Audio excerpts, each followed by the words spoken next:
Welcome, everyone, to the Media Cat Magazine podcast. We're shaking up things a bit this week and taking over the pod. I'm Selin. I'm the head of content and partnerships at Media Cat Magazine, and I'm here with Svilena, our content and social media editor. Hi, Svilena. Hi, Selene. How are you? I'm great, absolutely buzzing. So excited for this. It's both of our first time hosting or doing a podcast, really. So very excited. How are you? Yeah, I'm great. Thank you. As you know, it's been a busy week for us here at Media Cat as we've been attending and reporting on the Future of Media conference this week. How did you find the event? I absolutely loved it. And I've been talking to you and so many other people that I've met over the week so much about this over the past few days.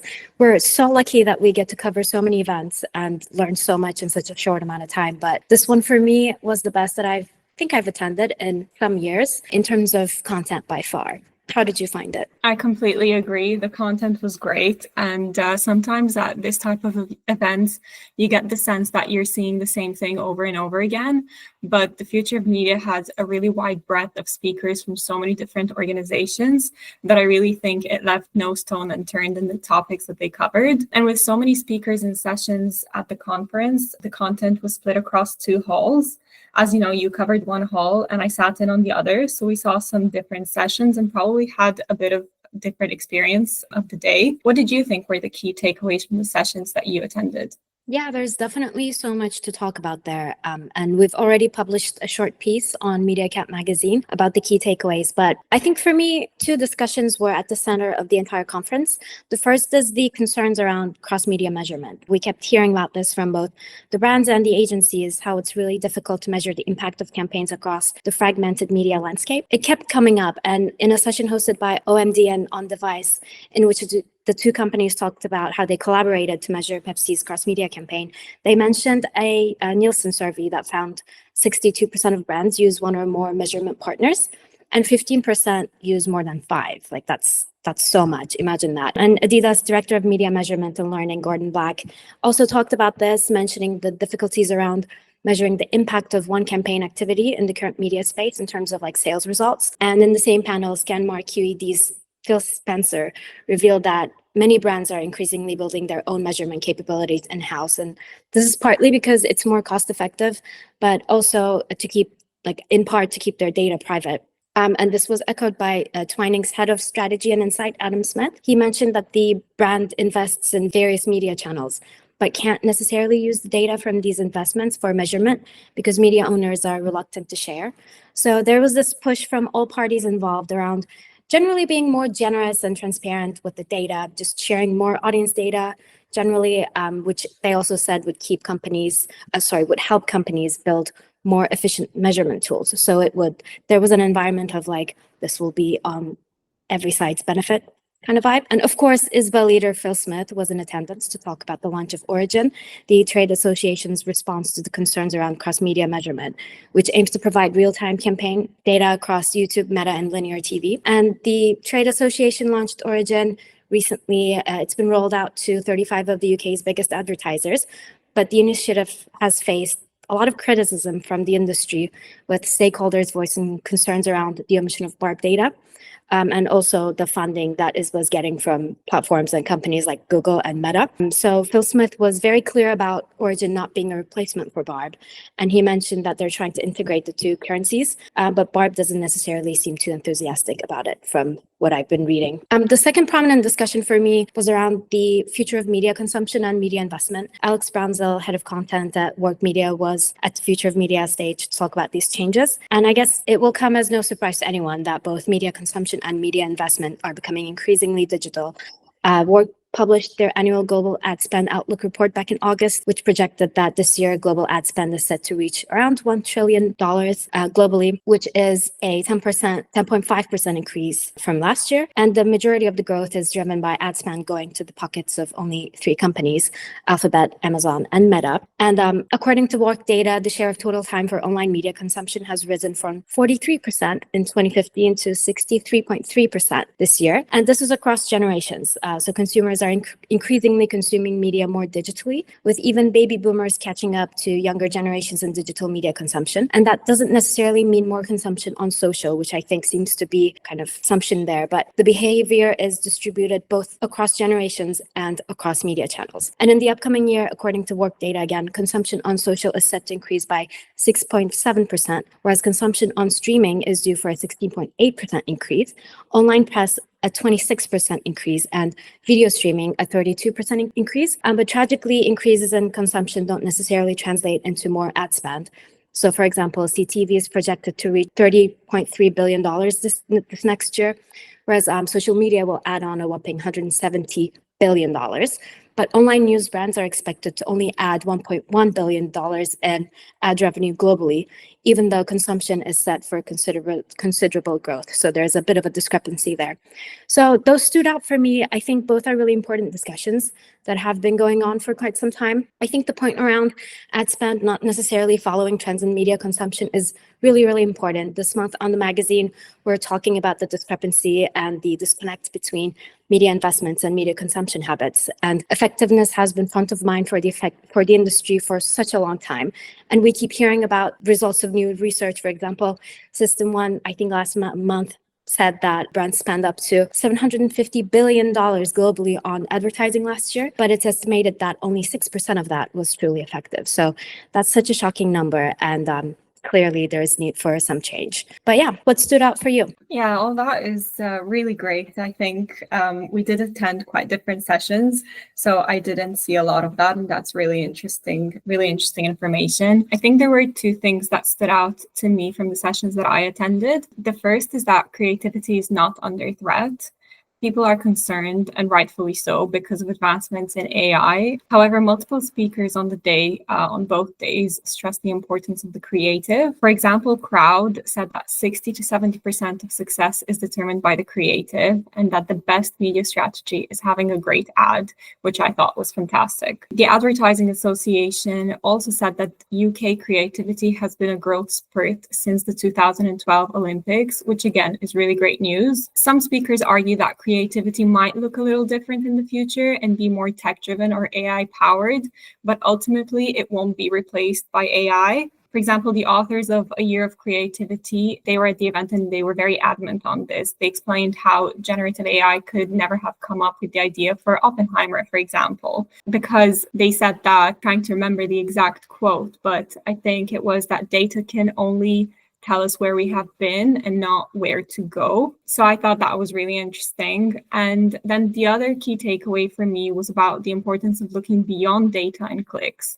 In a panel discussion, Vodafone's Lisa Walker said that we have gotten lost in clicks and data, and this can actually deter us from connecting with consumers on a more emotional level. Bicycle's Graham Douglas also made a bold claim, saying that reach and impressions are a total or almost total waste of time. In his case, he was talking about the work that they do for Papa John's and how it does not help looking at traditional metrics when you're competing with a giant like Domino's. In this case, you have to go beyond reach and clicks and focus on attention-grabbing stunts being part of culture and, like my previous point, AI-driven creativity. So overall, I think there was so many great sessions with so many learnings. Which would you say was your favorite?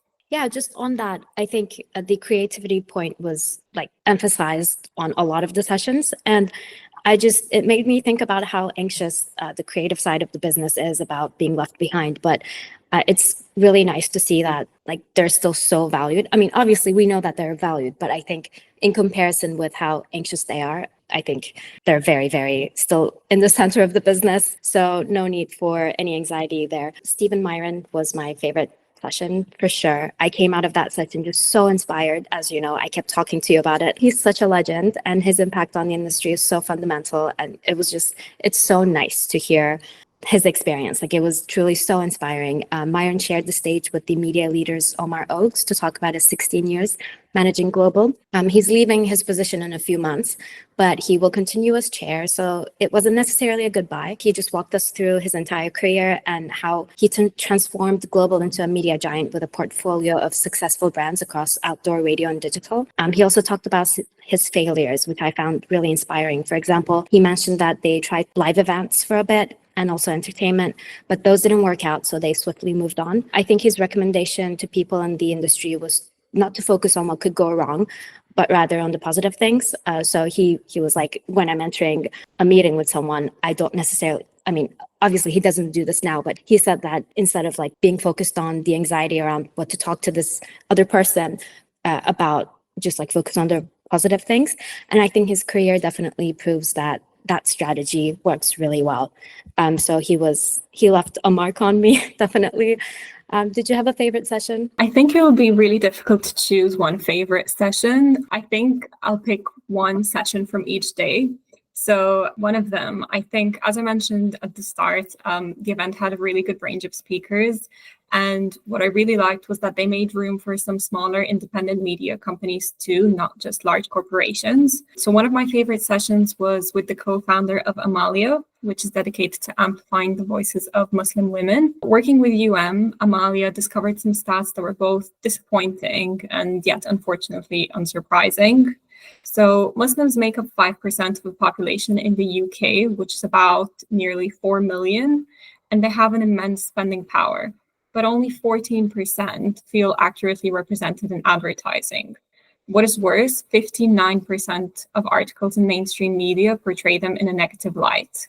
Now, despite this, research also uncovered that 50% say they would probably would purchase from a brand that accurately portrays them, and 25% say that they definitely would. So with this research, there's so much potential, and some of the brands that are already doing well in this space are Gymshark, Nike, Sainsbury's, FIFA, and a couple of others that I think I might be forgetting at the moment. But there's just so much potential there, and the brands that are not tapping into this community are missing out. Another session had some really interesting stats, was led by Tim Miles from Warner Music. Miles spoke about music as a powerful storytelling tool and revealed that people respond to sound 17% faster than to visuals. He also shared that there is a correlation between popular music and people's willingness to buy. So according to the research that he shared, people are 14% more likely to purchase a product when it is paired with music that they recognize, as opposed to just 8% when it is not. So advertisers who leverage artists or music, they can actually do more than just drive consumption. They can also open up audiences, tap into fandoms and communities. So there is really a lot of potential there. After sharing the numerous benefits of leveraging music, however, Miles did stress that music does have to be licensed. Considering that it is so readily available and easily accessible today, many actually forget this really important point, and then they face problems down the line.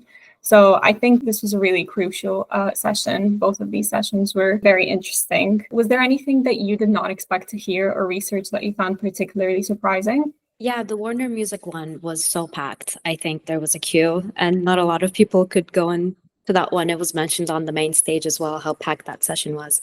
But yeah, I definitely expected to hear more about AI. I didn't hear it mentioned during the first day at all, which was great. We hear so much fluff around AI, and it gets a bit tiring, especially for us because we're always following everything. So on the second day, though, OMG UK's Sean Betts talked about the new tool he's developing to measure just how not knowledgeable Gen AI tools are when it comes to marketing, and how much they understand the fundamental concepts, how well they perform at doing certain tasks, stuff like that. He has curated around 2,800 questions from 20 different marketing disciplines and measured the models like ChatGPT and Claude and all the big ones around those. And his early results show that there isn't a massive difference between models, but that generative AI models are less capable when it comes to traditional media channels, such as publishing, outdoor, and cinema. So they have a lower grasp on those channels.